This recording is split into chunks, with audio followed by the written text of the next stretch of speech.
अस्सलाम वालेकुम, आप देख रहे हैं प्रोग्राम खबर ये है। मैं हूं शाजिया ज़िशान। प्रोग्राम में मेरे साथ हैं सईद काजी और इंशाल्लाह रऊफ क्लासा साहब कैसे मंडे को हमारे साथ नेक्स्ट वीक को मंडे को हमारे साथ प्रोग्राम में ज़रूर शामिल होंगे। प्रोग्राम का आगाज़ करते हैं। नाज़रीन, वज़ीर आज़म नवाज शरीफ कहते हैं कि अमरीकी मुखालिफत के बावजूद पाकिस्तान ईरान के साथ गैस पाइपलाइन मंसूबे को जारी रखेगा।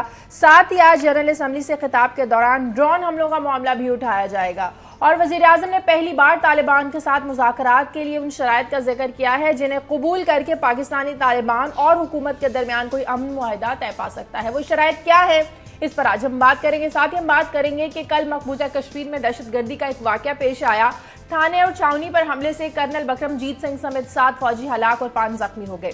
भारतीय वज़ीर दाखिला ये कहते हैं कि इस हमले में पाकिस्तान मुलव्विस है। एक तरफ ये इल्जाम तराशी और दूसरी तरफ भारतीय वज़ीर आज़म मनमोहन सिंह का ये कहना कि वो दहशतगर्दी के बावजूद नवाज शरीफ से न्यूयॉर्क में मुलाकात जरूर करेंगे। एक तरफ कश्मीर का मसला, दूसरी जानिब तजारती रवाबित बढ़ाने पर जोर। और फिर ऐसी इल्जाम तराशियों के बाद इस मुलाकात की क्या अहमियत है, कितनी अहम हो सकती है इन हालात में ये मुलाकात, आज हम इस पर बात करेंगे। 2 अहम खबरें आगे चल के प्रोग्राम में इस पर डिस्कस करेंगे। सीनियर तज्ज़ियाकार भी हमारे साथ होंगे इन खबरों को डिस्कस करने के लिए, लेकिन उससे पहले खबरें लेते हैं काजी साहब से। जी काजी साहब, सबसे पहले तो असलम चौधरी असलम हमारे साथ होंगे, कसूर से हमारे नुमाइंदा हैं।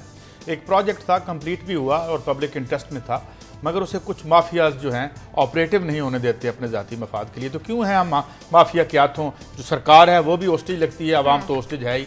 इस पे उनसे ये सारी डिटेल लेंगे। कल मैंने एक स्टोरी की थी जो फुटबॉल स्टेडियम बन रहा है 2022 के लिए, इसके फॉलोअप आज करेंगे। मगर फॉलोअप में जो स्टोरी आई है वो कल वाली स्टोरी से ज़्यादा खौफनाक है। इसमें हम फिगर्स बताएंगे कि अगर इस कंस्ट्रक्शन में रोज़ाना इतने वर्कर्स मरते रहे, 2022 तक जब ये मुकम्मल होगा और पहली फुटबॉल किक लगेगी, जब आगाज़ होगा, तो उस वक्त तक कितने वर्कर्स, कितने हज़ार वर्कर्स तल्फ हो चुके होंगे। और साथ साथ हम इसका जिक्र भी करेंगे कि जो इंटरनेशनल बॉडीज़ ने इसका नोटिस ले लिया, इंटरनेशनल ट्रेड यूनियंस ने, और एक वफद मिला भी, एक बॉडी के हेड मिले भी हैं जो वज़ीर हैं लेबर के कतर के। तो ये क्या मामला है, और कुछ सफ़ीर साहिबान ने भी इसको टेकअप किया, इस पर बात करेंगे।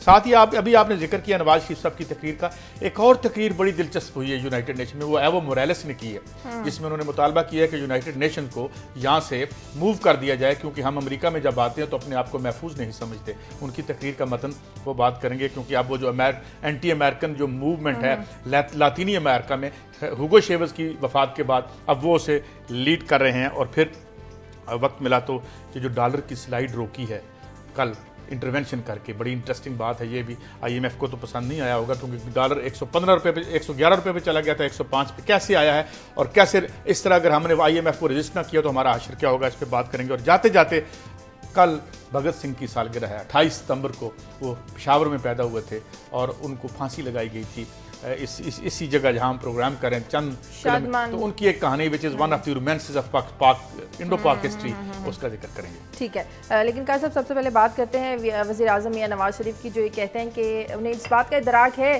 कि अमेरिका के साथ ताल्लुकात पर कशीदगी पाई जाती है। ख़ास तौर पर उन्होंने ईरान पाकिस्तान गैस पाइपलाइन मंसूबे का जिक्र किया कि ये हमारी ज़रूरत है, हमें गैस चाहिए, बिजली चाहिए, इस मंसूबे को हम ज़रूर मुकम्मल करेंगे। अगर हम इस मंसूबे को मुकम्मल नहीं करते तो ईरान को हमें $30 लाख रोज़ाना जुर्माना देना पड़ेगा। या तो अमेरिका को मुखातिब करते हुए उन्होंने कहा है कि या तो आप हमें गैस दे दें या हमें ये जो हमारा मंसूबा इसे मुकम्मल करने दें। इस पर बात करते हैं हमारे साथ सीनियर तज्ज़ियाकार, सीनियर सहाफ़ी, दुनिया न्यूज़ पर प्रोग्राम भी करते हैं, नुक्ता नज़र मुजीबुर रहमान शामी साहब इस वक्त हमारे साथ टेलीफोन लाइन पर मौजूद हैं, उनसे बात करते हैं। बहुत शुक्रिया शामी साहब। आज वज़ीर आज़म नवाज शरीफ ने जनरल असम्बली से खिताब भी करना है, ड्रोन हमलों का मामला भी उठाया जाएगा। मियाँ नवाज शरीफ दहशतगर्दी को जोड़ते हैं ड्रोन हमलों के साथ, लेकिन इससे पहले बहुत एहतजाज हम कर चुके, बहुत ज़्यादा हम लोग अमेरिका से कह चुके कि ड्रोन हमले बंद किए जाएं, हमारी कभी सुनवाई नहीं हो सकी। जनरल असम्बली में खिताब के दौरान ड्रोन हमलों का जो मामला है, क्या कोई रंग लाएगा? देखिए, ड्रोन हमलों का मामला उठाया तो जाएगा, रंग लाएगा या नहीं लाएगा ये बात की बात है। पहली बात तो यह है कि पाकिस्तान अपना मौक़िफ़ जो है दुनिया के सामने वादे करता चला जाए, और वो है कि ड्रोन हमलों के जरिए दहशतगर्दी में इजाफा होता है। क्योंकि जैसे परवेज मुशर्रफ साहब कोलैटरल डैमेज कहते थे, उसमें बच्चे और औरतें और गरीब और मासूम लोग निशाना बनते हैं, उससे एक इंतकाम का जज्बा बेदार होता है और पाकिस्तान को उसका खमियाजा भुगतना पड़ता है। तो नवाज शरीफ साहब ने अपने एक इंटरव्यू में भी यही बात कही है, और वो अक़वाम मुत्तहिदा की जनरल असम्बली में भी अपने इस मौक़िफ़ का इआदा करेंगे और दुनिया के ज़मीर को जोड़ेंगे। अब ये बात तो कहनी मुश्किल है कि अमेरिका इसके बाद ड्रोन हमले बंद कर देगा, लेकिन पाकिस्तान अपना एक सफारती दबाव बढ़ाने की कोशिश कर रहा है और उसके जरिए वो अपनी जो राय-ए-आमा है पाकिस्तान के अंदर उसको एक हद तक मुतमईन करने की कोशिश में है। अच्छा शामी साहब, यहीं पे मैं एक सवाल ज़िम्नन कर देता हूँ। ये इतनी तवक्को नहीं थी, जो मौक़िफ़ आया है वॉल स्ट्रीट जर्नल में इंटरव्यू में भी और वैसे भी जो बातचीत हुई है, कुछ लगता है जैसे जो उनको मिले नहीं है उनसे ओबामा शायद, और 23 अक्टूबर की डेट दी है तो एक मौक़िफ़ लिया और थोड़ा असर्ट किया है, ये तासुर दुरुस्त लगता है आपको? हाँ, हो सकता है ये आपका तासुर दुरुस्त हो, क्योंकि नवाज शरीफ साहब से मुलाकात ओबामा की तय नहीं हुई, क्योंकि उन्हें दौरा करना है इसके बाद अमेरिका का और उसी में तफसीली गुफ्तगू होनी है। और ये दौरा तो उनका अक़वाम मुत्तहिदा का है, अमेरिका का नहीं है, लेकिन इसके बावजूद अगर ओबामा चाहते तो चंद मिनट तो निकाल सकते थे। तो ये मुलाकात का ना होना ये तासुर दे रहा है कि पाकिस्तान और अमेरिका एक दूसरे के साथ जरा फासले पे रहकर मामला करना चाहते हैं और कर रहे हैं। तो नवाज शरीफ साहब पर इसके असरात हो सकते हैं, लेकिन फिर दूसरी बात यह भी है कि जो मेरी वालदा कहा करती थी कि जब हड्डियां जो है उसमें उबाल आता है तो वो अपने ही किनारे जला लेती है। सही सही कह रहे हैं। लेकिन अच्छा, ये मिसाल तो बड़ी खूबसूरत आपने दी, लेकिन ये यूं है कि अगर आप वो ममालिक देखें जो मामला करते हुए थोड़ा सा मगरब के साथ अपने आप को मोहकम तरीके से बात करते हैं, अर्जेंटीना की बात कर लें, हम एक्वाडोर की बात कर लें अपने मफादात में, तो वो एक दूसरा समत और जहत भी तो है। शामी साहब, काजी साहब, मैं आपकी गुफ्तगू सुनता रहता हूँ, माशाल्लाह आपका फैन भी हूँ। ये तो खैर बहुत आप माशाल्लाह बहुत झंझोड़ते हैं और बड़ी अजाने देते हैं।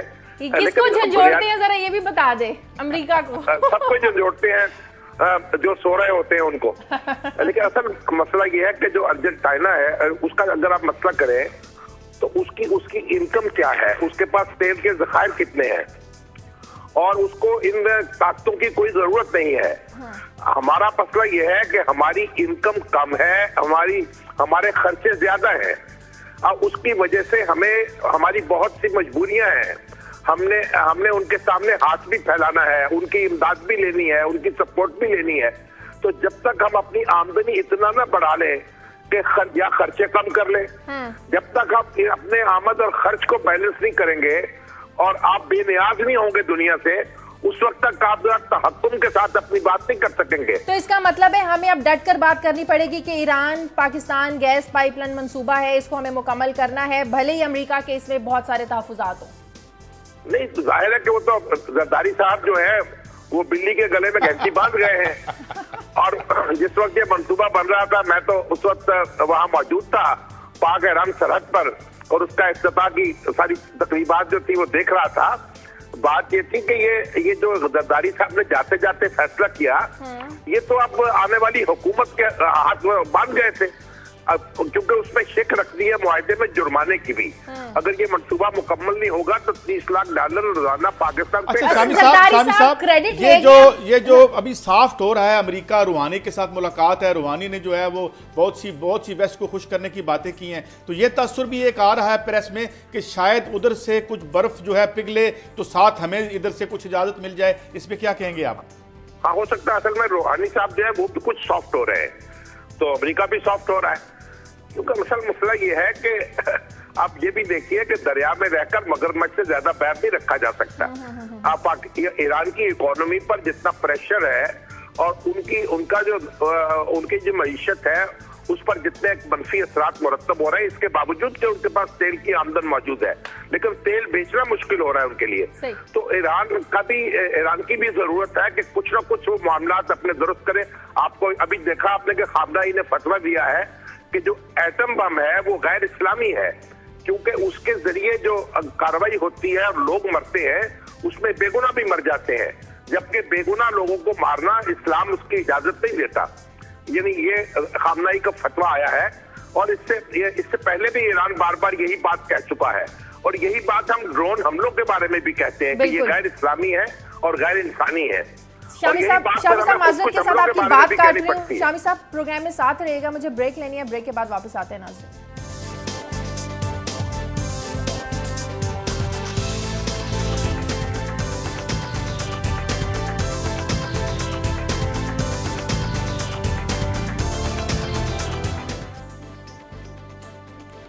ब्रेक के बाद खुशामदीद नाज़रीन, शामी साहब हमारे साथ टेलीफोन लाइन पर मौजूद है। शामी साहब, वज़ीर-ए-आज़म ने पहली बार तालिबान के साथ मुज़ाकरात के लिए उन शराइत का जो है वो जिक्र किया है जिन्हें कबूल करके ही पाकिस्तानी तालिबान और हुकूमत के दरमियान अमन मुआहिदा जो है वो तय पा सकता है। शराइत वही कि हथियार, आप दहशत गर्दों को हथियार डालना होंगे, गैर मुसल्लह होना होगा, दहशतगर्दी की आइन को तस्लीम करना होगा।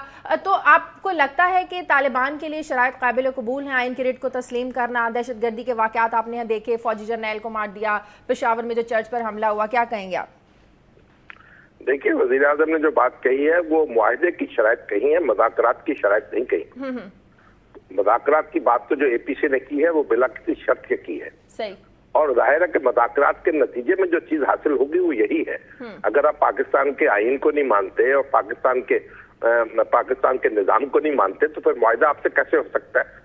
तो मुआहिदा तो फिर नहीं हो सकेगा। लेकिन ये मुज़ाकरात के लिए उन्होंने कोई पेश की शर्त नहीं लगाई। अल्टीमेटली मुज़ाकरात की कामयाबी इस बात पर डिपेंड करती है। और जहां तक ये तालिबान का ताल्लुक है, अभी तक उन्होंने पाकिस्तान की रियासत के खिलाफ बगावत का ऐलान नहीं किया। यानी जो भी उनकी मुसल्लह कार्रवाइयां हैं वो अपनी जगह मौजूद है और उनकी कोई तायद नहीं कर सकता। लेकिन उन्होंने पाकिस्तान के खिलाफ कोई ना नारा लगाया है, ना पाकिस्तान का झंडा कभी वहां सरनगू हुआ है और ना ही पाकिस्तान को तोड़ने की बात की है।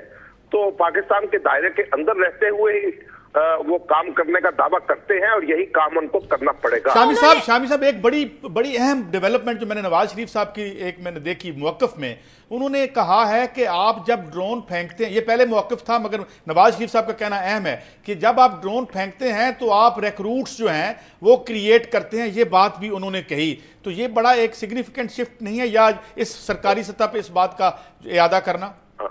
साहब बिल्कुल ये बात दुरुस्त है। और ये देखिए, आप असल तो चीज ये है कि आप अपना केस पेश कर रहे हैं दुनिया के सामने और आप अपने आर्गूमेंट्स ला रहे हैं। तो एक आर्गूमेंट तो हमारे यहाँ ये मौजूद रहा है, उसको उन्होंने इस आलमी सतह पर ये उठाया है, ये एक अच्छी बात है। बुनियादी बात यह है जो हमारे यहाँ कही जाती है, हमारे यहाँ के जो कबायली इलाके हैं और जो वहाँ के रसूम और रवाज है, वहाँ की जो रवायात है, उनमें जो इंतकाम का जज्बा है, बहुत बड़ी कदर है वहाँ उनकी। यानी ये एक वैल्यू मनफी कह ले उसको या मुस्बत कह ले, मैं इस बहस में नहीं पड़ता, लेकिन इंतकाम लेना उनकी सरिश्त में है, बल्कि उनकी घुट्टी में है। और वो आपने और तारीख ऐसे वाकयात से भरी पड़ी है कि माओ ने अपने अकलौते बच्चे जो हैं पाल के जवान किए हैं इस जज्बे के तहत कि वो अपने बाप के कत्ल का इंतकाम लेंगे। और जब बड़े हुए हैं तो उन्होंने अपने बाप के कत्ल का इंतकाम लिया है और खुद भी फांसी चढ़ गए। तो अब ये जो ड्रोन हमले में, जैसे मैंने पहले भी अर्ज किया आपसे, जो परवेज मुशर्रफ साहब कहते थे कोलेट्रल डैमेज, अब कोलेट्रल डैमेज जो है उसमें जो बच्चे और औरतें और बेगुनाह लोग मरते हैं, पर उनके अजीजों अकारब इंतकाम के जज्बे में अंधे हो जाते हैं और कुछ हमले करते हैं। और फिर हमारे अब दूसरी बात ये भी है कि जो ये हमारे लोग जो हैं, ये जब हम इंतकाम लेते हैं तो फिर हमसे भी इंतकाम जो है उस तरह लेते हैं कि हमारे बच्चे, औरतें और मासूम लोग उनको निशाना बनाते हैं। और हमलों का भी अपना फिर एक असर होता है। शामी साहब, मुज़ाकरात के लिए भी तो कुछ ना कुछ शराइत होंगी ना, जिस तरह तालिबान ने रखी फाटा से फौज वापस बुला ले और उनके कुछ कैदियों को रिहा कर दिया जाए, उनकी भी तो कुछ शराइत है मुज़ाकरात शुरू करने के लिए? नहीं, मेरा नहीं ख्याल है कि मुज़ाकरात शुरू करने के लिए कोई शराइत ऐसी होंगी, सवाए इसके कि जंगबंदी हो जानी चाहिए। और फ्री कैंप को ये ऐलान कर, रियासत पाकिस्तान भी ये ऐलान जंगबंदी कौन करे? इमरान खान कहते हैं कि पाकिस्तानी हुकूमत पहले ऐलान करे सीज फायर का। नहीं, वो देखिए, इमरान खान साहब तो अपनी दुनिया में रहते हैं। मैं असल बात यह है कि हुकूमत पाकिस्तान ये ऐलान कर सकती है कि वो मुसल्लह कार्रवाई नहीं होगी जब तक कोई मुसल्लह कार्रवाई नहीं करेगा। देखिए, अगर कोई मुसल्लह कार्रवाई करता है और उसके बाद रियासत उसका जवाब नहीं देती तो वो भी बड़ी बेहमियती की बात है। तो तालिबान जो है उनको भी इसका अहद करना होगा कि कोई मुसल्लह कार्रवाई वो नहीं करेंगे। और मेरा ख्याल ये अचीवेबल टारगेट है कि मुसल्लह कार्रवाई ना हो, उसके बाद मुज़ाकरात जो है वो हो सकते हैं। और कोई ऐसी बहुत से मसाइल ऐसे हैं उसमें देर लग सकती है हल होने में, लेकिन बहरहाल गुत्थियां तो फिर सुलझानी ही पड़ती हैं। सही, बहुत शुक्रिया शामी साहब आपके एनालिसिस के लिए, बहुत अच्छा एनालिसिस दिया शामी साहब ने। बहरहाल दोनों फ्री कैन को जब ऐलान करना, शामी साहब ने जो बहुत अच्छी बात की वो ये थी, बहुत सारी बातें अच्छी थी, मगर एक जो उन्होंने बात की कि जब हम मामला दूसरे ममालिक से करते हैं और जब अर्जेंटीना का जिक्र करते हैं तो बिल्कुल ठीक उन्होंने कहा कि उनकी मेशतों में जान है। और ये बात बिल्कुल दुरुस्त है कि जब तक मिसाल के तौर पर हम गैस पे तैरता हुआ एक मुल्क है मगर हम इम्पोर्ट कर रहे हैं, तीसरा जो चौथा मुल्क है जिसमें कोयला है हम उसे निकालते नहीं है और IMF वर्ल्ड बैंक की डिक्टाट्स के तहत हम वही मेशत जो है उसको राइज रखते हैं। तो जब तक हम वाकई सेल्फ रिलायंट नहीं होंगे, खुद कफील नहीं होंगे, तो फिर हमें ये जितना ये सारा जो निज़ाम है, क्यों रेजिस्टेंस आ रही है उनको। और जो नवाज शरीफ साहब ने आज बात की, इसमें भी मुझे रेजिस्टेंस नजर आई है, और वी मस्ट अप्रिशिएट दैट इस एक हवाले से कि भाई अगर आप उनसे इस तरह बात नहीं करेंगे तो आपको तो कुछ देने वाले तो है नहीं। या तो आप हमें मंसूबा करने दें या आप हमें डेली का जो हमें जुर्माना है, ये जो इन्होंने पूरी दुनिया में बिसात बिछा रखी है, ये ऐसी है जैसे बिल्कुल सादा टर्म्स में अगर बात करूं, वो ये है कि एक हमें डाकू का फोन है कि आप दरवाजा खोल दें आज अपना, हमने आज रात को आपके घर आना है। ये जितनी अगर इस पूरे WTO से पहले ये गैट था, ये न्यू लिबरल इकोनॉमिक्स है, ये सारे जो इन्होंने वर्ल्ड इकोनॉमिक बॉडीज बनाई हुई हैं, मिसाल के तौर पे आज हमने लिखा है कि डॉलर की स्लाइड को हमने रोका है तो IMF को तकलीफ हुई होगी, बिकॉज इसकी स्लाइड से उनके प्रॉफिट्स बढ़ते हैं। तो जब तक आप उनको रोकेंगे नहीं, हम आगे कुछ नहीं कर सकेंगे, और इसके लिए हमें जान चाहिए। तो ये आगे बढ़ते हैं कायद साहब। नाज़रीन, कल आपने देखा मकबूजा कश्मीर थाने और छावनी पर हमला किया गया, एक कर्नल समेत 13 अफराद वहाँ पर हलाक हो गए, दहशतगर्दी का कायद साहब वहाँ पर वाक़या पेश आया, और भारतीय वज़ीर दाखिला कहते हैं कि पाकिस्तान इस पर मुलविस है। एक तरफ इल्ज़ाम तराशियाँ हमारे पर की जा रही है और दूसरी तरफ मनमोहन कहते हैं कि इसके बावजूद जो है मैं मियां नवाज शरीफ से मुलाकात जारी रखूंगा। इसका मतलब हुआ खित्ते का वो पार हो या इस पार, दहशतगर्दी से कोई महफूज नहीं। फौरन बाद उमर अब्दुल्ला की मैंने पूरी खुद सुनी है, जो उसकी प्रेस टॉक थी। प्रेस टॉक में उसने क्रॉस बॉर्डर टेररिज्म और वो जो जो रेटरिक है, या जो he was harping on the same sting, वो अपनी जगह पे है। मगर उसमें सारी मैं देखता रहा कि ये क्या सरकारी तौर पे हम पे इल्जाम लगाते हैं या नहीं। तो जब उसने वो खुद कांग्रेस के साथ कोलिशन में वहां पे हुकूमत कर रहा है और वो CM है वहां का, तो उसने ये कहा कि जनाब बात ये है कि अगर हमने मुज़ाकरात मुअत्तल कर दिए या तअत्तुल आ गया, तो इसका मतलब ये है कि टेररिस्ट का जो मकसद था वो कामयाब हो जाए। तो ये बेसिकली मैं वही समझ गया कि ये इससे ये जो नवाज शरीफ साहब और मनमोहन से की मुलाकात है, इस वक्त तक मुझे हमें खत्म होती नजर नहीं। बीजेपी ने अपना वही मौकफ दिया कि फौरी तौर पे बंद करे, वो उनके पास सौदे ही है, वो यही बेचते हैं। लेकिन सरकार जो है उन्होंने जो है खास तौर पर उन्होंने कहा कि हम इसको जाने देंगे, और एक मौकफ जो है वो हमारा सामने आया। और मैं समझता हूँ कि उन्होंने कुछ इस दफ़ा दानिशमंदी का मुजाहरा किया, और फिर वो एक हाइप नहीं पैदा हुई। मीडिया उनका लगा हुआ था जिस तरह से वो लगा रहता है, और उनके पास कोई बेचने के लिए चीज़ और है नहीं ना, कश्मीरी बेचना पड़ता है। मैं कल एक मैं आपको मिसाल देता हूँ कि मैं कल कश्मीर पे एक डिबेट देख रहा था, इधर से भी लोग बैठे हुए हैं, उधर से भी लोग बैठे हुए हैं, और डिबेट हो रही है। अच्छा शाजिया, मैंने एक बात सोची कि ये जितने लोग बैठे हुए हैं, डिवाइड की इस साइड पर और डिवाइड की उस साइड पर, उनका अपने मुल्क के अवाम से, मिसाल के तौर पर कांग्रेस ने 81 करोड़ लोगों को ये मान लिया है कि वो रोटी नहीं खा सकते, इनको रोटी दो। ये जो कश्मीर पे बात कर रहे होते हैं, कभी इनको रात को भूखे सोए हैं? इनका ताल्लुक यानी एक तो वो सरहद है जो हम दो मुल्कों के माबैन है, एक सरहद हमने अपने अपने मुल्कों में खींच रखी है, और वो बिल्कुल शीशा पिलाई हुई दीवार है। मिसाल के तौर पे जितने नुमाइंदे बैठ के कश्मीर कश्मीर कश्मीर करते रहते हैं। मुझे बताएं, यहाँ पे जो रोजाना 2-3 माएँ मर जाती हैं जचकी में, ये जो आज मर गए हमारे बच्चे यहाँ पे जलजिले में, यही मियां नवाज शरीफ ने कहा है कि आप डिफेंस पे पाकिस्तान और भारत इतना आप अपना बजट लगा रहे हैं, यही आप सोशल डेवलपमेंट पे लगाएं, अपने सेक्टर्स पे लगाएं। किसने बात की है? मियां नवाज शरीफ ने बात की है। ये जो आगे देखिए, बात तो होती रहती है ना, वर्बली होती रहती है। बात क्यों करते हैं, करके क्यों नहीं दिखाते? जब इनके पास आईन है, दिखाएंगे ना जब आप अपना डिफेंस बजट कम करें। हमारे पास इतने, हम 500 रुपया चीन पे जो आपने इतना, हम 500 अरब उठा के उधर दे देते हैं जी, बैंकों से उठा के ये IPPs को दे दो, ये कर दो, ये प्राइवेट, इधर तो माल हम फेंकी जा रहे हैं। और ये जो जब हमें आता है तो पता, हम भीख मांगने शुरू करते हैं जी, हमारा वो जिला बर्बाद हो गया, वो जिला बर्बाद हो गया। तो बात ये है कि जब कश्मीर पे ये लोग बात कर रहे होते हैं, उन्होंने क्या हश्र कर दिया अपने कश्मीर का। अब मैं आपको बताता हूं, एक सर्वे जो आखिरी आया था हेल्ड कश्मीर और दोनों कश्मीरों की, तो जब उन्होंने पूछा तो एक अक्सरियत ने कहा कि हमारा सबसे ज्यादा बड़ा मसला रोजगार और गुर्बत है, और वहां भी और इधर भी, इस पर कोई बात ही नहीं करता। ये ऊपर चले रहे। और फिर ये जो लोग बात कर रहे होते हैं, ये खुद किस तबके से हैं? कभी इन्होंने ये दुख सहा है कि एक काबिल इलाज मर्द से इनका बच्चा जो है मर जाए इनके सामने? जब ये और दुनिया में रहते हैं, जिनकी ये बात करते हैं वो और दुनिया में रहते हैं, तो ये ना दुख सुख को समझ सकते हैं, ना ये दोस्ती कर सकते हैं। ये तब होगा जब मसाइल तो अपनी जगह, कश्मीर का मसला है, सियाचिन का मसला है, सरक्रेक का मसला है, मसाइल तो अपनी जगह मौजूद है, लेकिन उसके बावजूद इस मुलाकात का होना बड़ा एक मायने नहीं रखता।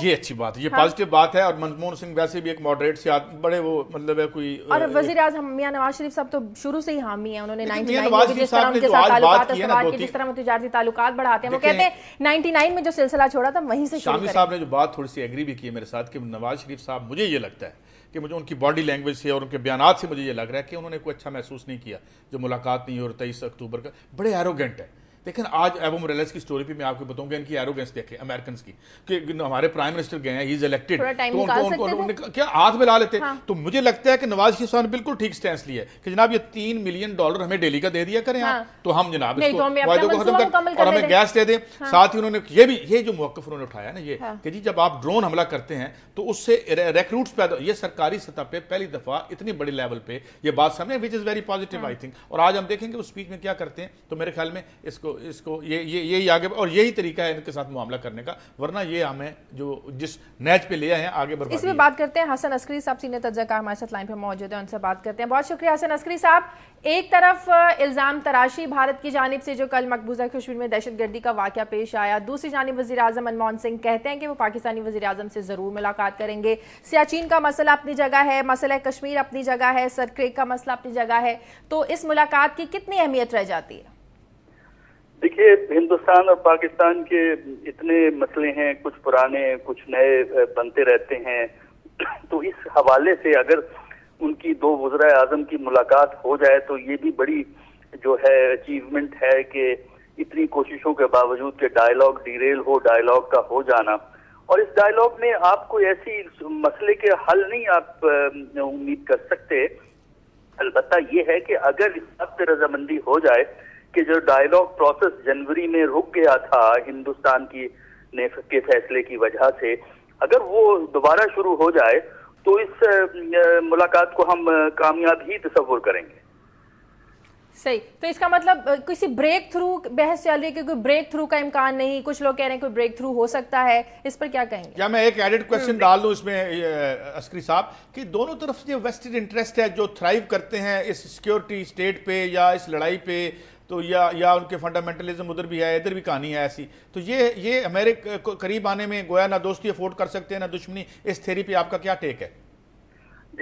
मेरा ख्याल है कि दोनों तरफ से अनासिर मौजूद हैं और जो इस किस्म की कार्रवाई में इन्वॉल्व हो जाते हैं, क्योंकि वो समझते हैं कि जो उनकी अपनी डोमेस्टिक पॉलिटिक्स है, यानी हिंदुस्तान के अंदर और पाकिस्तान के ग्रुप्स की पाकिस्तान के अंदर, वो पॉलिटिक्स चूंकि ज्यादा चलती है, अगर हिंदुस्तान पाकिस्तान के ताल्लुकात खराब हों तो वो इस किस्म की कार्रवाई जो है वो कर देते हैं। लिहाजा इस किस्म के माहौल में जब डोमेस्टिक अपोजिशन दोनों तरफ मौजूद है तो मेरा नहीं ख्याल कि कोई जो बेसिक प्रॉब्लम्स हैं वो हल होने की तरफ इसमें जा सकती हैं। वो तो ब्रेक थ्रू उस वक्त होता है जब हेड्स ऑफ स्टेट की या हेड ऑफ गवर्नमेंट की मुलाकात से पहले ऑफिशियल्स जो हैं मिल के कोई फार्मूला बुनियादी तौर पे तय कर लेते हैं और फिर जो है प्राइम मिनिस्टर या प्रेसिडेंट जो है उसको फाइनल करते हैं। वो स्टेज इंडिया पाकिस्तान रिलेशन में इस वक्त नहीं है, तो इसलिए कोई मसला तो सॉल्व नहीं होगा, सिर्फ मेरा ख्याल है डायलॉग की गुड जेस्चर कह सकते हैं हसन अस्करी साहब, गुड जेस्चर कह सकते हैं इसको दोनों ममालिक। सही है कि एक माहौल बेहतर होगा, एक गुफ्तगू होगी, लाइन ऑफ कंट्रोल पे सिचुएशन बेहतर होने के इम्कान बढ़ जाएंगे। ठीक है, बहुत शुक्रिया हसन अस्करी साहब आपका। नाज़रीन, प्रोग्राम में वक्त है एक ब्रेक का, ब्रेक के बाद वापस आते हैं।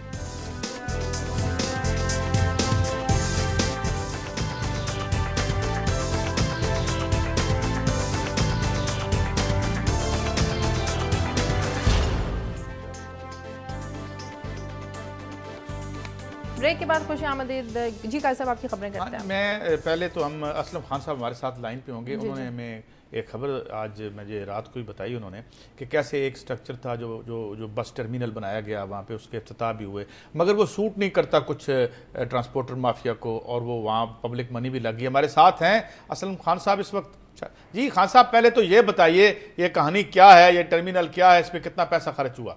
काजी साहब, ये तकरीबन 2 साल पहले यहाँ पर 15 से 20 करोड़ रुपया खर्च किया गया था शहर को ट्रैफिक के हंगम से बचाने के लिए। शहर को बाहर ट्रांसफर किया गया है इस बस टर्मिनल को।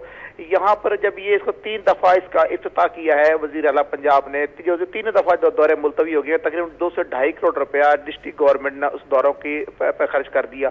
तीसरी दफा जो आखिरी दौरा किया वो भी जो मुलतवी हो गया, उससे 15-20 हज़ार का क्राउड भी जमा किया गया था दौरे को कामयाब करवाने के लिए, मगर वो वजीर आला पंजाब फिर भी नहीं आ सके। फिर उसकी जगह पर उसके साहबजादा ने जो इसको जो इफ्तिताह किया इसका, हमजा शहबाज शरीफ ने, जब इसको फंक्शनल कर दिया गया तो यहाँ की जो मुकामी सियासी क़यादत है उन्होंने DCO कसूर पे जो दबाव डाला डाला कि यहाँ पर जो अड्डा माफिया है उनका नुकसान हो रहा है, इस अड्डे को बंद कर दिया जाए। तो डीसीओ कसूर ने जो सियासी जो दबाव है उनकी वजह से उसके जो बस ट्रेनों को बंद कर दिया गया, जिसकी वजह से होता यह है कि जब पूरे पाकिस्तान में यहाँ कसूर से जो बसें जो निकलती हैं उसे तकरीबन 10 से 12 लाख रुपया रोजाना भत्ता वसूल होता है बस मालकान से, जो ऊपर तक जाता है। या तो ये सियासी लोग भी इससे मुलव्वस हैं या फिर जिला इंतजामिया, इन लोगों ने इसको फौरी तौर बंद कर दिया। जो 15-20 करोड़ रुपए का जो बस टर्मिनल जो बड़ा आलीशान तैयार किया था वो इसमें भूत बंगला बन चुका है।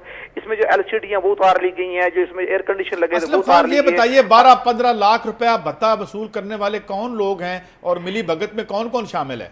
इसमें एक तो जिला इंतजामिया मुलव्वस हो सकती है, जो सियासी क़यादत भी मुलव्वस हो सकती है जिनको इसको फायदा है, बाकी तो आम आदमी को तो हो ही नहीं सकता। अब ये जो भत्ता जाता है ऊपर तक जाता है, नीचे तक तो नहीं जाता। जिसको कामयाब करवाने के लिए, भत्ते को कंटिन्यू जारी करने के लिए इन्होंने इसमें जो है ना, जो गवर्नमेंट का जो 15 से 20 करोड़ रुपया लगा ये गरक कर दिया है इसमें। जी गाजी साहब, अच्छा, तो ये जो इसका इफ्तिताह हो चुका है, अगर ये हो फिर यहाँ पे अगर बसें चलें तो यहाँ से तो उन्हें वो फिर तो सरकार उनसे वो लेगी सर्विस चार्जेस या समथिंग। तो इसका मतलब ये है कि वो लोग नहीं आने दे रहे जो वहां पे जिनकी दिहाड़ी लग रही है। जी कैसा भी ये वही नहीं आने दे रहे, उनका नुकसान है उसका, और गवर्नमेंट को फायदा है, इसको आवाम को बड़ा फायदा है। अगर ये बस टर्मिनल बाहर आ जाता है, क्या फायदा है अगर ये टर्मिनल आबाद हो जाए? तो आवाम को इतना फायदा हो जाएगा कि एक तो जो बस शहर में जो ट्रैफिक का बेहंगम है वो खत्म हो जाएगा, शोर खत्म हो जाएगा, ट्रैफिक जो हर वक्त जाम रहती है वो खत्म हो जाएगी इसमें, और आवाम को फायदा ही फायदा है इसमें, और आवाम को सहूलत भी है इसमें बहुत ज्यादा। अब तो टूट फूट का शिकार हो रहा है, भूत बंगला बन रहा है, दरारें पड़ चुकी हैं इसमें, जो सामान थे वो भी लोग उठा के ले गए। बात करने का दोबारा से इसको चलाने का सोचा जा रहा है जी। अभी तक तो डीसीओ तो चाहता है कि वो चलाऊं, मगर वो सियासी जो है ना प्रेशर की वजह से वो बेचारा बेबस है यहाँ पर। तो ये जो प्रेशर डाल रहे हैं ये इलेक्टेड रिप्रेजेंटेटिव्स हैं वहां के? जी, वहां पर एक रुकन सूबाई असेंबली है जिसका नाम नईम सफदर निसारी है, दूसरा वो रुकन कौमी असेंबली है वसीम अख्तर शेख है, दोनों पीएमएल से तल्लक है। वो उनका जो कहते हैं हमारा नुकसान ट्रांसपोर्ट, क्या इनकी जाती ट्रांसपोर्ट है या ये खुद किसी की कहने पे? सिर्फ अड्डा माफिया इसमें जो अक्सर 4-5 अड्डा मालकान है जिनकी अपनी जाती 15 से 15-20 कोचें चलती हैं, उनका नुकसान है इसमें काजी साहब। ठीक है, बहुत शुक्रिया असलम खान। अब देखिए ना, ये सरकारी रकम है 22 करोड़ रुपए, ये आपकी और मेरी जेब से। नजर किसकी हो रही है? नहीं, नजर बन गया ना वो एक। अब वहां पे वो कोई डंगर बांध देगा कुछ अरसे बाद, कुछ अरसे बाद कोई एक और माफिया आएगा वो उसको कब्जा कर लेगा। तो ये जो हम होस्टेज हो जाते हैं, जो पब्लिक सर्विस की चीजें, ये एक मिसाल हम दे रहे हैं। तो यहाँ कमजोर कौन हुआ यहाँ पे? सरकार जिसने पैसे हमसे लिए उसको अप्रूव किया, वो बनवाया और अब उसे वो यूज नहीं करे। और अब हमजा शहबाज साहब ने वहां उसकी वो की भी, और हम उनसे अगर वो देख रहे हो या कोई तो ये उसको टेक अप करें और मेरे ख्याल में आवाम को आजादी दिलवाएं, और ताकि वहां से ये ट्रैफिक का सिलसिला खत्म हो सके। तो आगे बढ़ते हैं। अच्छा शाजी, एक मैंने कल स्टोरी की थी और आज फिर मैं उसका फॉलो अप कर रहा हूँ।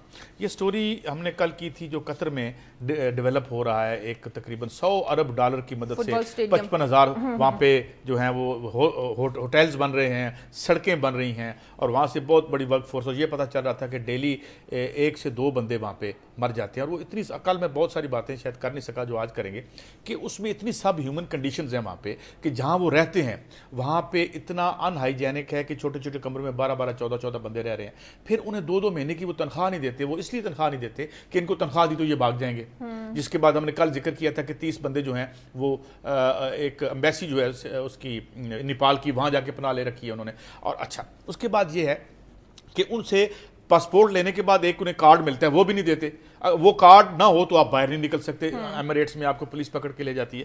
आप इसका नोटिस ले लिया है इंटरनेशनल जो ट्रेड ऑर्गेनाइजेशंस हैं, और उन्होंने अप्रोच किया है ये जो फीफा और फुटबॉल के जो ये सारा ऑर्गेनाइज करने वाले, उन्होंने ये बताया कि अगर आपने इसको जारी रखा, इस तरह लोग रोजाना मरते रहे, तो 222 तक 4,000 मजदूर तल्फ हो जाएंगे और मर जाएंगे। और वो बैठे बैठे मर जाते हैं, सेहतमंद हैं वो, उनको इतनी खौफनाक कैफियत में रखा जाता है कि पानी उनको समटाइम्स अवेलेबल नहीं है। 50 सेंटीग्रेड से ज़्यादा ऊपर से सूरज है, सूरज की तमाजत है, और वो बगैर फूड के काम कर रहे हैं और बगैर तनख्वाह के काम कर रहे हैं, और उन्हें कार्डियक अरेस्ट हो जाता है। और उनकी शादी, उनके पास पासपोर्ट नहीं है, उनके पास पासपोर्ट के बाद एक बताका नामी एक चीज देते हैं, वो भी नहीं उनको देते, वो भी नहीं देते कि वो कहीं जाके अपने आप को लीगली ये इंटरनेशनली इशू टेकअप हो गया है, इसकी ह्यूमन राइट्स ऑर्गेनाइजेशन ने टेकअप कर लिया। सऊदी अरब से नहीं मिलते, सऊदी अरब में जाते हैं, कफील के साथ काम करते हैं, वो आपके डॉक्यूमेंट्स रख लेता है। हालात वहाँ भी ऐसे हैं, स्टोरी हमें फिलहाल इसकी मिली है, उस पर भी हम बात करेंगे। और इसमें जो सफ़ीर हैं अमेरिका इंडिया के, वो उन्होंने भी अपनी फिगर्स दी हैं कि कितनी तेज़ी से जो है लोग वो मर रहे हैं, कितनी लाशें वहाँ से आ रही हैं। अब ये फीफा की जो बॉडीज़ हैं उन्होंने भी टेकअप कर लिया है। जब उनसे ये सवाल पूछा गया तो उन्होंने कहा कि ये तो बड़ी हैरोइंग डिटेल्स हैं। फिर जो इंटरनेशनल बॉडी है जब उसने जाके अपनी तौर पे वेरीफाई किया तो उसने कहा हैरोइंग डिटेल्स हैं, ऐसी जो है गुलामी हमने जो है कहीं हमें रोम के ज़माने में थी शायद, वो इसको टेकअप कर लिया। अब मैंने ये इसलिए भी किया कि हमारे भी बहुत से वर्कर्स बाहर रहते हैं, 700 से 800 दिरहम पे वो काम करते हैं और यहाँ से वो कर्जा उठाते हैं। पहले उनका इस्तेसाल करता है कौन, यहाँ पे जो रिक्रूट है वो बैठा है बड़े से पेट के साथ एक दफ्तर में एयर कंडीशन लगा के, और एक ख्वाब बेचता है वो कि तो यहाँ गुर्बत की और जिल्लत की वो हालत है कि जिससे इंसान भागने के लिए कुछ भी करने को तैयार है। वो उधर से पैसे पकड़ते हैं, ये उसके जाली सच्चे झूठे कागज बनाते हैं, और उधर फिर हमारा एक सफारत खाना है जो पूछता है या नहीं पूछता। हम इसलिए आज प्रोग्राम कर रहे हैं कि अगर कोई हमारे लोग भी देख रहे हो इन हैरोइंग कंडीशंस में, तो एटलीस्ट खबर ये है, प्रोग्राम जो है वो उनकी स्टोरी जरूर टेकअप करेगा। तो ये है हालात, और ये मेरे ख्याल में अब कुछ ना कुछ इन्हें करना पड़ेगा। पॉजिटिव बात यह है कि गार्जियन में छपने वाली ये जो स्टोरी है, इसकी पॉजिटिव बात यह है कि इंटरनेशनल जो बॉडीज ने भी इसको टेकअप कर लिया, थोड़े जोड़े गए। ये जो जिस तरह शामी साहब से जोड़ने की बात कर हमने भी बात की, तो मेरे ख्याल में कुछ हम भी देखें कि हमारे वो जो 700-800 दिरहम पे वहाँ जो लोग सहराओं में काम कर रहे हैं उनकी क्या कंडीशन है। एक कॉलर है लाल खान इस्लामाबाद से। हेलो, अस्सलाम वालेकुम। मैडम मैं लाल खान बोल रहा हूँ इस्लामाबाद से। जी बोलिए। आप लोगों से एक रिक्वेस्ट करनी है, सारी मीडिया वालों से, कि हम बात करते हैं कि प्लान आइन के तोड़ने पे 20 सजा होनी चाहिए, प्लान के जो है ना आर्टिकल के तोड़ने पे 20 सजा होनी चाहिए। मेरे ख्याल में आइन के तोड़ने से या कानून के मानने या न मानने से गरीब और आम लोगों को कुछ जो है ना फायदा होता है, ना तकलीफ होती है, क्योंकि गरीब पे वैसे भी सब कुछ जो है ना वो सब कुछ नहीं होता है, मालदार पे नहीं होता। मेरी एक रिक्वेस्ट ये है कि बजाय इसके कि हम आइन के मुख्तलिफ आर्टिकलों के पीछे पड़े कि इस पे सजा होनी चाहिए, इस पे वो होनी चाहिए, मेरे ख्याल में यहाँ करप्शन पे सजाए मौत होनी चाहिए। जो हमारे बड़े बड़े हैं जिन्होंने ये मुल्क को लूटा है, और करप्शन से मैं भी मुतासर होता हूँ, आप भी मुतासर होती है, बल्कि पूरा पाकिस्तान मुतासर होता है। कानून के मानने या न मानने से वो तो पहले भी जो है ना बड़े लोग नहीं मान रहे, उससे हमें कुछ नहीं होता है। ठीक है, बहुत शुक्रिया लाल खान, बहुत शुक्रिया। इस पर बात करते हैं, मुझे ब्रेक लेनी है। लाल खान साहब, सजाए मौत तो होती है करप्शन की वजह से, मगर वो गरीब आवाम को होती है, उनको होती है जो करप्शन नहीं कर रहे होते। सही नाज़िम, मुझे ब्रेक लेनी है, ब्रेक के बाद वापस आते हैं।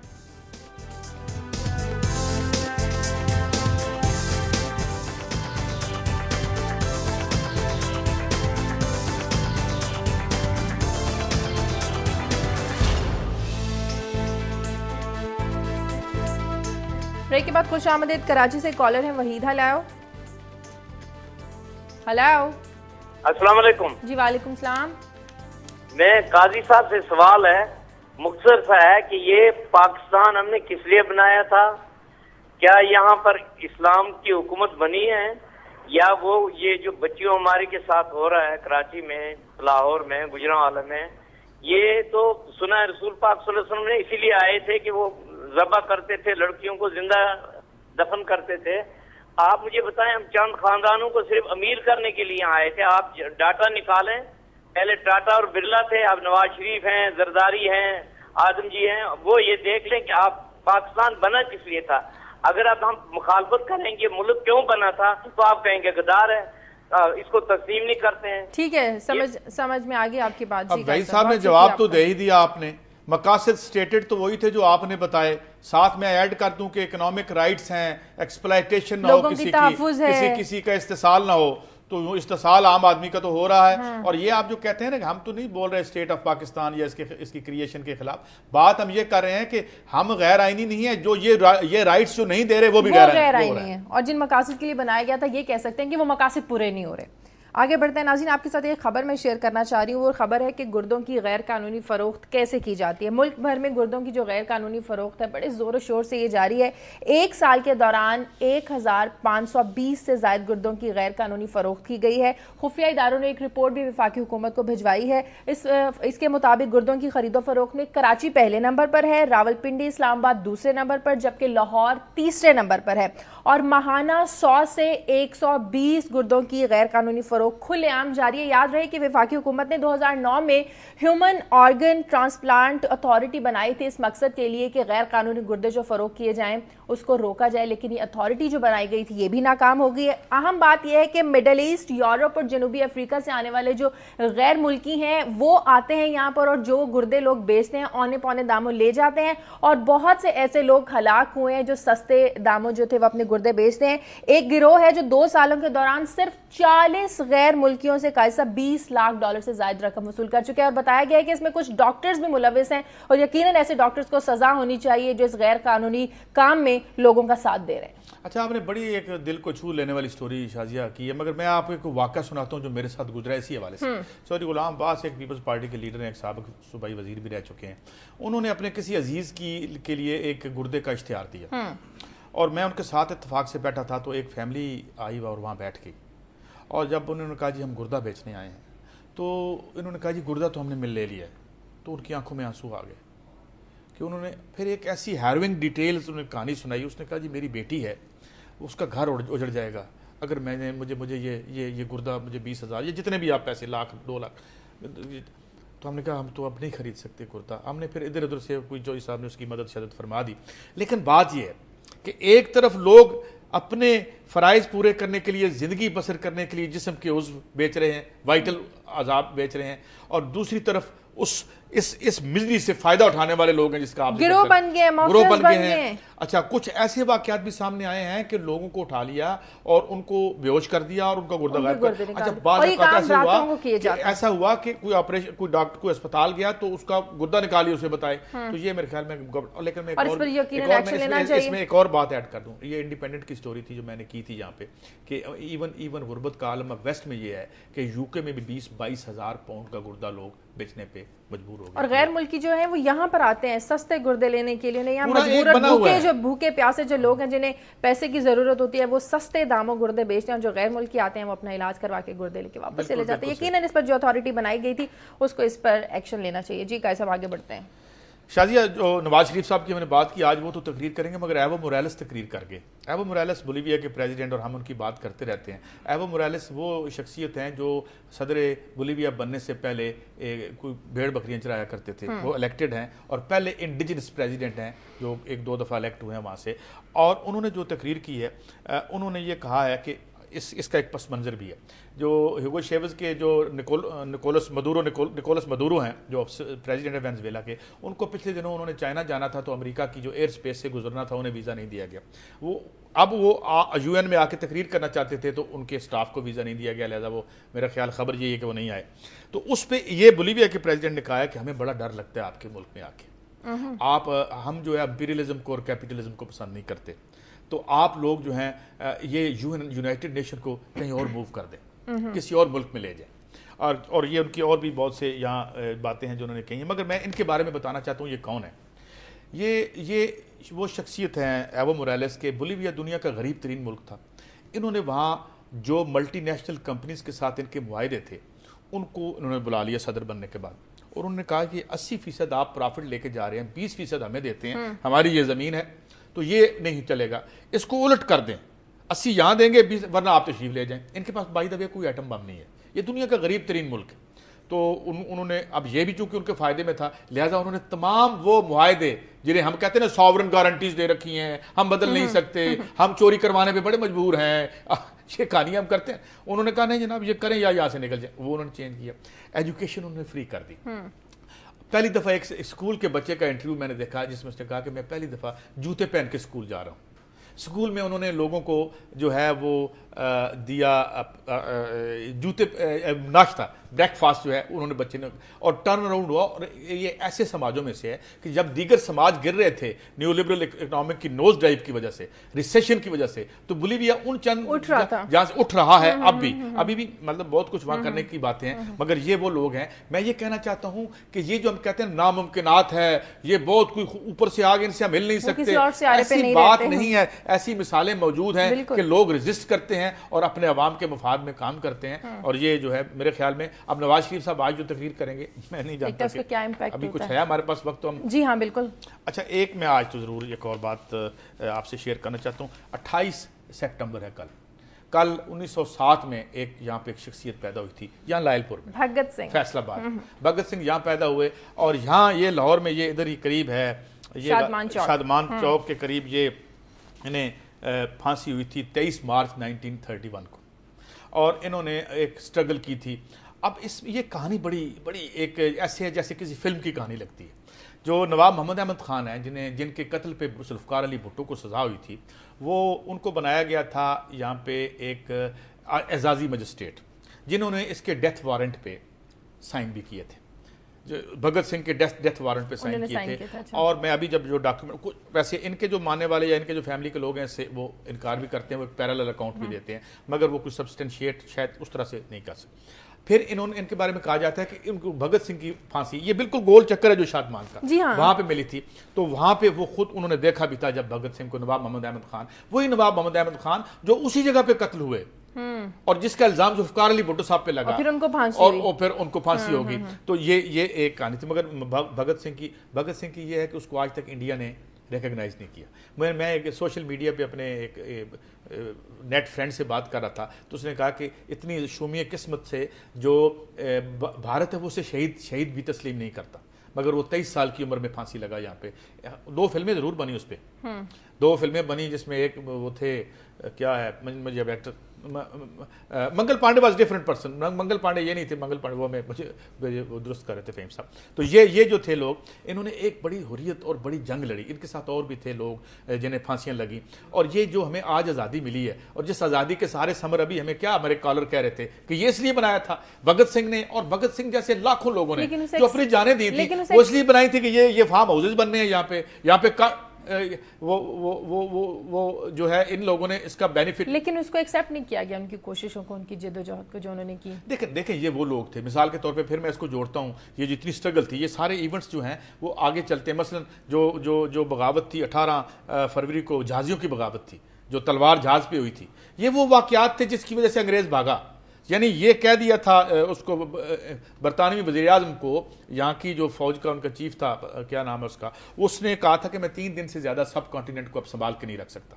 ठीक है, तो उन्होंने गांधी और नेहरू जो है, ये उन्होंने जो है इस डिवीजन में भी वो बने, इसमें उनके साथ शामिल हुए और उन पे लीन किया उन्होंने। और फिर मैं एक और आप आज को उसको दोबारा कोट करता हूँ, जो टाइम्स ऑफ लंदन का एक 1929 का एक इदारिया था, उसमें वो लिखता है कि सब कॉन्टिनेंट हिंदो पाकिस्तान में 2 मूवमेंट्स चल रही हैं।